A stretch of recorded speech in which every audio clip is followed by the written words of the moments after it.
Hello, this is Reverend Don Lewis coming to you from beautiful Danville, Illinois, homeland of the Correllian tradition, and from the beautiful metaverse. And this is Midday with Reverend Don. Welcome. I hope you're having a wonderful day.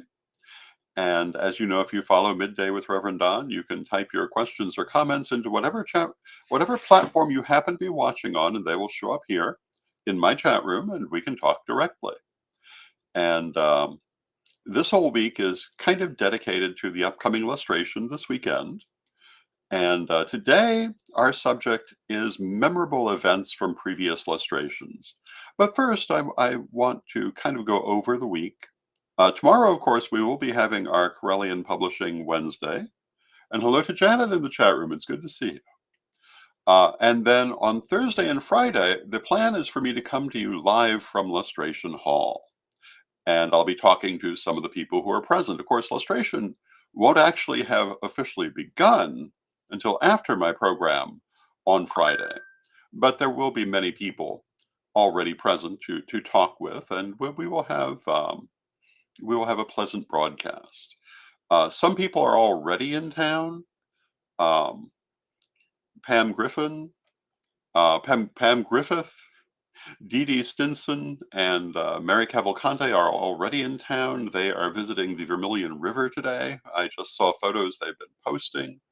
Other people are already on the road or about to get on the road.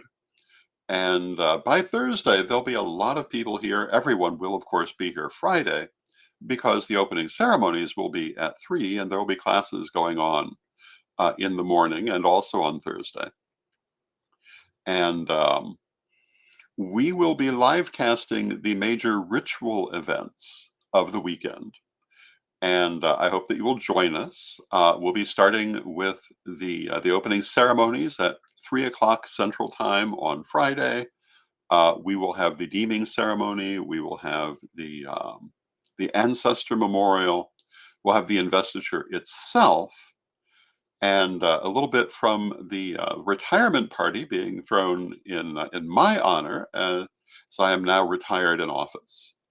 And then, of course, the lustration ceremony itself. And along the way, there may be other things that we're also doing um, that are unplanned. And hello to Antonio in the chat room. And Antonio will be with us at lustration, and Antonio will be doing the despacho. And the despacho is part of the investiture ceremony on this occasion, and is an offering to the deities. Well, with any luck, we'll be able to talk to Antonio sometime during our coverage, and he can explain despacho for you. It is a wonderful thing. And if you'd like to learn more about it right now, you can go back through our archives at Correllian TV to see Lady Angela Munn doing a class on despacho in 2016, and you can see what it's all about. And then hello to Rev Eric in the chat room. Hello to Renee in the chat room. And Antonio says, "I'm very honored and thrilled to share this experience, and we're very happy to have you doing it." And hello to Mary Cavalcante in the chat room. We were just talking about you. Um, So it's going to be a fun time. I believe we're also planning to do Tarot Thursday live from Lustration Hall at 9 p.m. on Thursday.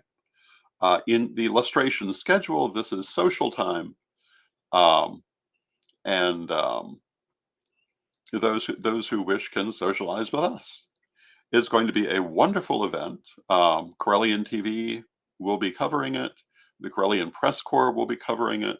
There'll be lots of coverage. There'll be lots of photos. There'll be lots of all kinds of wonderful things going on.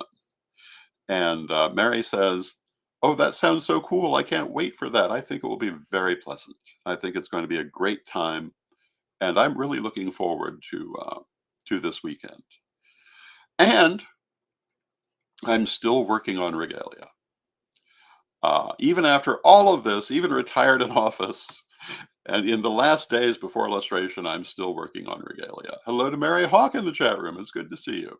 And Mary will be with us also at lustration, and will be doing much of the filming I was just talking about. Um, it's going to be a beautiful event. It's always a highly visual event. And this is what happens when you have a lot of people in a tradition in high places who are artists. Of course, we've always brought an artistic sense to um, our public gatherings and rituals. And I was thinking today our subject is memorable events from previous lustrations, and I was caught by a memory just before coming on that ties directly into this. And I remember, I think it was 6 o'clock in the morning of Lustration Day at Lady Crystal's house here in Danville. And Lady Crystal and I are working on, on lustration regalia, putting together Witan collars. Around 2003, maybe it was, maybe 2004. It was in that area. It was a long time ago.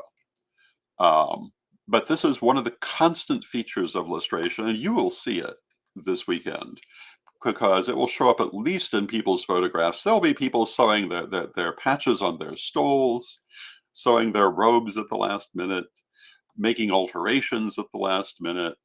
Um, it's part of what happens at lustration. It's actually part of what makes it so much fun.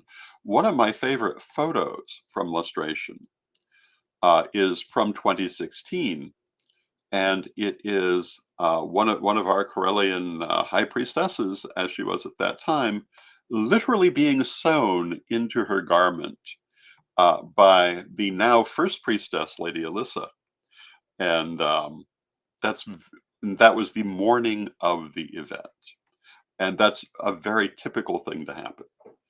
Um, it is um, always a fun time. Hello to Black Crystal in the chat room. It's good to see you. Um, and so seeing people working on regalia at the last moment, very typical lustration thing. And I think I remarked yesterday, it's not uncommon that people will be asked to take a role in the lustration ceremony a couple of hours before it begins because someone is unable to attend unexpectedly or has fallen ill. And so there'll be all kinds of last minute changes and preparations, but that's normal. And hello to Christine in the chat room. It's good to see you, Christine. Um, when I was doing the series on public ritual, I talked about how so many things can change at the last minute, and you have to be ready to work with that. Um, and it's very true at lustrations. Even now, um, the schedule published, there are still things that are going to change in one way or another. It just happens because we're people. Um, it is, however, pretty finalized at this point. So if you see the illustration schedule, you can mostly count on it. But because it's a live event, things may be off by a couple of minutes here or there. Uh, but we do not believe in pagan standard time. We will be doing our best to start at the stated times. Um, However, working with live casting, it could be 5 minutes after. If we have difficulty getting everything set up, I don't know. But we've been doing this so long, I don't anticipate any problems. Our first live cast at Correllian TV was 2010 at the Witches' Ball in Salem. And I often tell the story that we had to have so much special equipment to do it that we had a special tea tray to push it all around on. And now we use our phones. It's just amazing. But that's my first little memorable event from a previous lustration. Um, Another one, we did lustration in Salem in 2009, and that year we had picketers, and they were our own people. There was a small group of people who were dissatisfied with, mostly with witch rule for some reason or another, and there were maybe 5 or 6 picketers, and it's one of the more memorable things that's ever happened. And our attitude toward this at the time and still is you don't have to agree with us. Um, you don't necessarily have to approve of everything we're doing. You can hold a different point of view, and you can say so. So nothing happened, um, at least officially, to the would be protesters, except there were a number of people at the event who were rather offended by it. But that's a private thing. But publicly, our attitude then and our attitude now is, people have different opinions. Um, there are a lot of people who love to use the word cult, um, really in the direction of any pagan organization. But one of the things that I would say for how you can tell that it really does not apply to us is that you can disagree with us even very publicly. We never tell anyone what they must believe. We teach certain things, but even right in the lessons, we say, you'll use however much of this you choose to, and we don't believe anyone has to join us, um, and they're always free to go on their way when the time comes. Now, I have found over the years a lot of people at one time or another will leave us to go on a different path and then come back. And I always regard that as a joyful thing when it happens. But even if they don't, one path is not for everyone. But yeah, the protesters were one of the more memorable events. They had special shirts made, and most people, like I say, were not really happy about this. But it was their perfect right to do, and it ended up causing a lot of dissent in their own temple. It was just one temple, um, but but there was certainly no official response to it because you can disagree, and even now you can disagree with things that we do. And I'm sure I'm speaking for the new first priesthood as well as the old first priesthood in making this statement.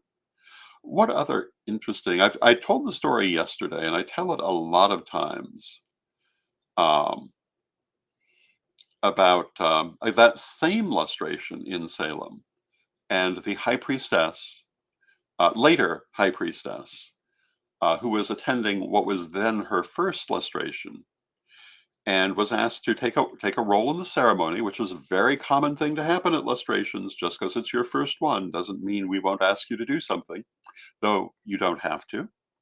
And she was game, and she was doing the blessing of the salt and the water, and she was shaking like a leaf. And this is not a woman who was unaccustomed to working with energy. It was not a woman who was unaccustomed to public appearances. She worked, among other things, as a historical reenactor. She was used to working with people. And so she wasn't suffering from stage fright. And she's standing there shaking and thinking, what's going on? And she turns around and sees the entire room doing this, which they're almost certainly going to be doing. That is to say, focusing energy at her while she was doing this. And she said it was the strongest energy that she had encountered at that point. One of the things about lustrations and Correllianism in general is we do work with very strong energy. A lot of our people, well, anyone who has become trained Correllian clergy works with energy and is accustomed to working with energy. Lots of our people do energetic healing, Reiki, pranic healing, other kinds of energetic healing. We use energy and ritual all the time. And when we all come together, particularly in such numbers, and focus that energy, it's nothing to dismiss. But that's one of my favorite lustration stories. What's another good lustration story? Well, there is the story of the first Deeming Council back in 2003, maybe 2004. I think it was 2003. And if you don't know what the Deeming Councils are, the Deeming ceremony, it's part of the temple making process. And we used to have a very different kind of temple making process with only one kind of group. You were a temple or you weren't. But we found that we needed to become more graduated um, as we grew. And so when you now enter the temple making process, you begin as a Witan shrine. And then you go through the stage of becoming a proto temple, and finally you become a temple. And during that time, you have lots of latitude to learn everything you will need to know to run that temple. Um, and you can progress at your own pace. There is no, it's required to spend 1 year at each of the steps, but you can spend as long as you want. You don't have to move forward after that year if you don't feel you're ready yet. It's a very individually paced program. But when you're ready, you come to the deeming ceremony, and there are certain questions that the deemsters ask, and that is the nature of the deeming ceremony. The decisions are never rendered during the ceremony, though they do usually come during lustration weekend. But the temple head or group head will answer the questions, or send a representative to do so.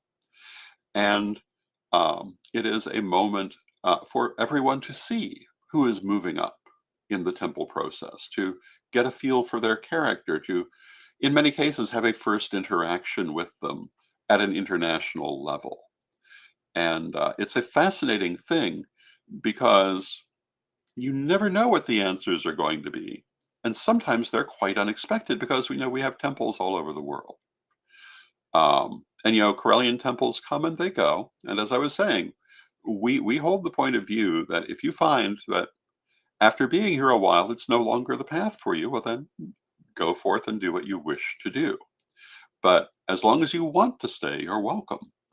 And we have temples, well, in the Philippines, in South America, in Africa, in Europe, and often when it comes to those deeming questions, those locations inform the answers that are made.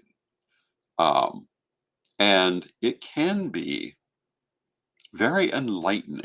At one time, we had a temple in Morocco, and part of their answer was how careful they felt they needed to be uh, in a nation where they were basically illegal. I don't know that we'd allow another temple in Morocco. They eventually did close, and one of their members was murdered because they were pagan. Sable Rouge. And we certainly remember Sable Rouge as our Correllian martyr who lost his life by having stood up for his pagan beliefs and refused to back off of them once the temple was gone. Um, and to the best of my knowledge, that's the only time something like that has happened, but it probably won't be the last one because of the world that we live in. And because of this, the temple making process is very important because we do have to sometimes consider elements of various geographical areas that would not be immediately obvious to those of us in Europe or the Americas, um, but might be in certain parts of the world very important. Now, Christine in the chat room says it's so cool that we can become such wonderful vessels, and I have another interesting lustration experience.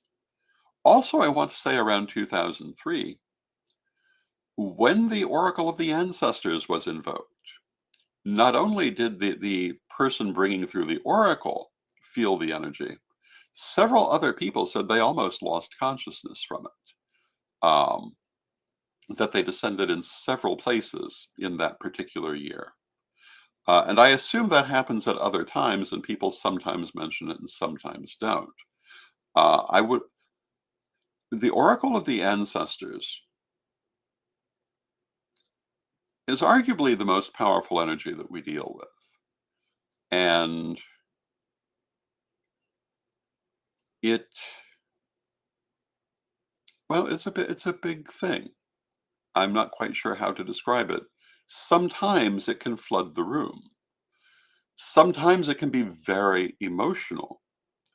Although usually it's a very serene type of message, no matter what it's saying, because generally they're fairly serene. At the recent Parliament of the World's Religions, one of the oracles that was brought through during the lustration ceremony we did there was very emotional and spoke about the pain of the world, and turned out to be very prophetic of what was about to happen. And hello to Reverend Michael in the chat room. But then we expect the oracle to be prophetic. It often has been prophetic. It has been prophetic about things that needed to be done or were about to be done. It's occasionally been prophetic that certain people were about to leave without exactly saying it.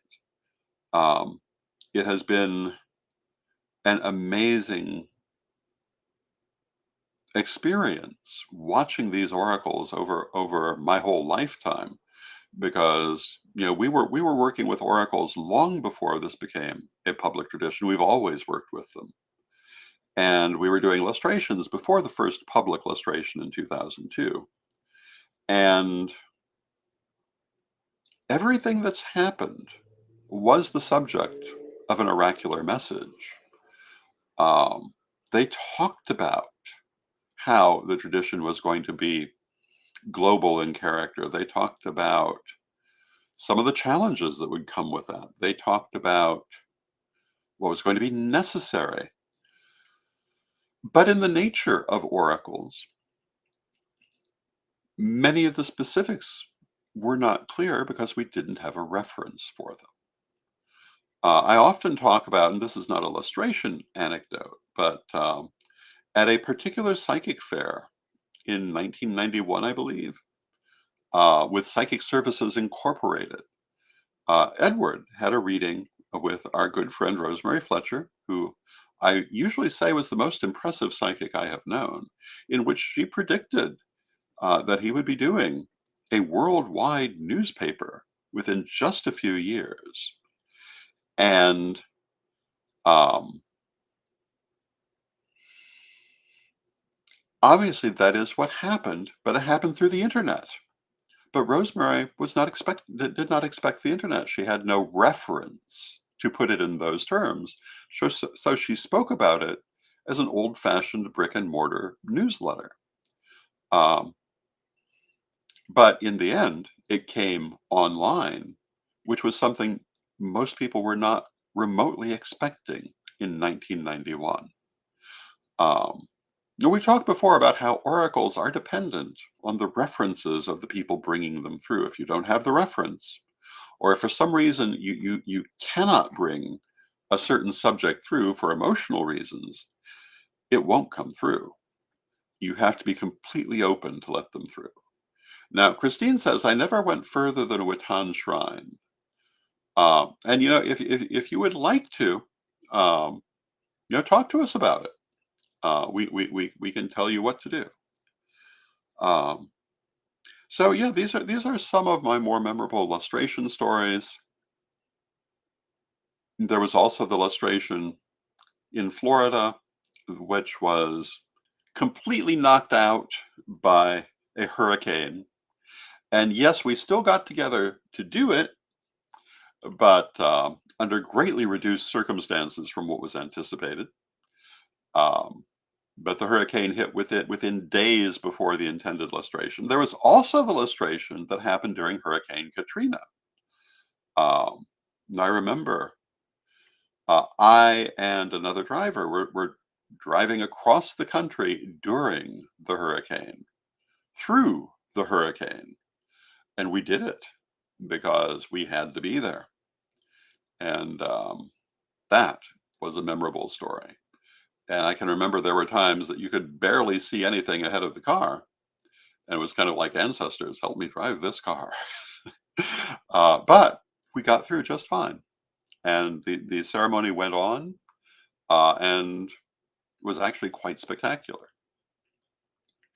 Um, those are two of our more almost disaster stories. The other one was when, on the morning of lustration, half of the participants were ill with with some sort of stomach bug, and things were being moved around at the last moment, because the people who were meant to be in certain parts could not be there. And Mary says, "Ancestors, take the wheel." Yes, it kind of was that way, um, and they did. It was perfectly fine.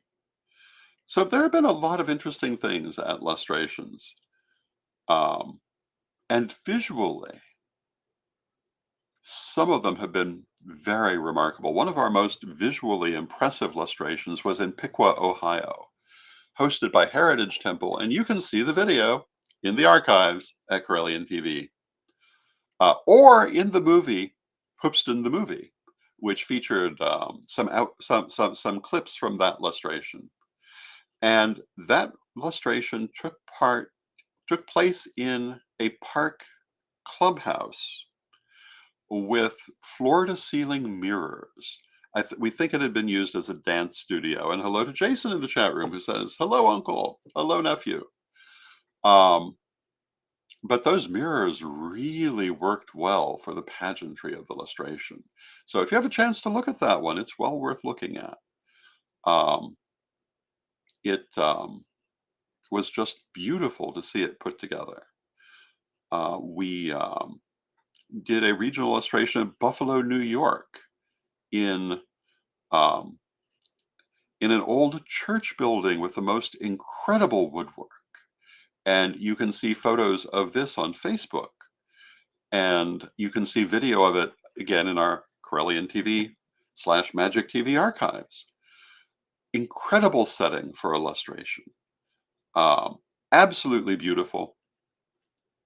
Maybe the most beautiful one we'll ever have. But I also think that the building we're going to be in this weekend is one of certainly the most beautiful building I think that the illustration of the ancestors has been held in. Because the church was the illustration of the living. And Jason says, "And the throne." And yes, this church had a like a bishop's chair in fact, it had several of them, and people among the presiding clergy sat in these chairs, and it was a very, very beautiful image. And again, a lot of illustration is about the image, about creating a beautiful spiritual expression that everyone can share in. In Salem, in 2009, we were in a very modern type of room that was also very beautiful. 5 years ago, for the illustration that also marked my Ruby Jubilee, we were again in a very modern room with beautiful banners decorated for the occasion. And this too was very beautiful. In their way, they're all beautiful. And of course, when we had the Gray Elephant building, the temple there, and hello to Zane in the chat room, was a very impressive temple. The most impressive thing about that temple was that it was on the second floor of a then 120-some-year-old building. And every step on that floor resonated through the entire room.